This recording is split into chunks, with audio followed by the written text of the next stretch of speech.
Okay, so we know creating digital money is hard. Now assume you had the task to create a new digital currency.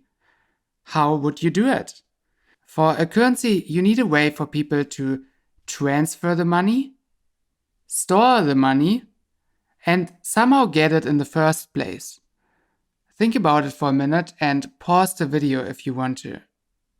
Well, maybe you had the idea to store them on CDs. That's actually not so bad because we can make use of the CD copy protection features. But sending this money now is quite difficult. You would have to send CDs in an envelope via post. Not secure and certainly not fast.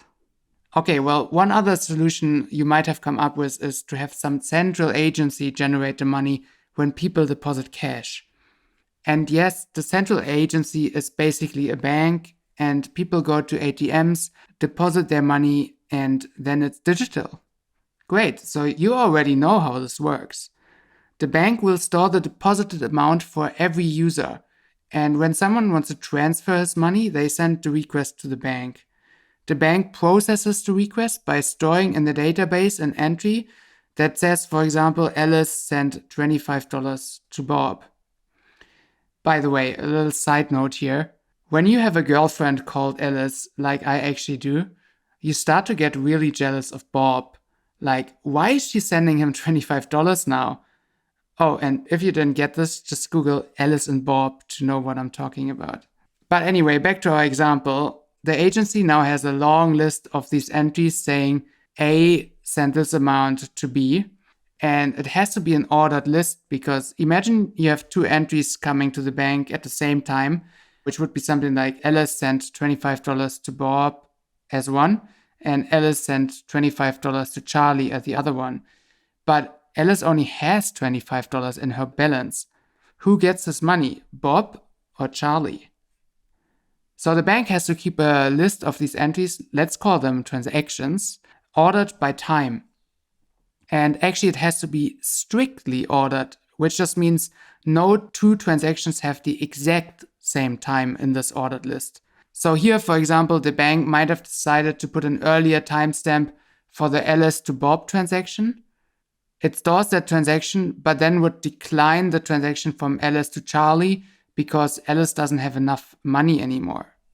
This is all very similar to how banks operate. But what's the problem with that? Well, for this system to work, you have to fully trust the bank.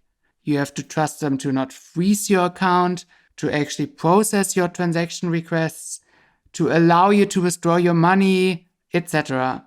Basically, you have to trust them with everything, because in theory, they could do whatever they want. And if you consider, for example, cases of totalitarian governments just freezing funds from protesters, then you realize the significance of that issue. Or even just being able to instantly send money to the other side of the world with low fees is something banks intentionally not allow. Or allowing anyone in the world, no matter the country you live in, free and unlimited access to this banking system.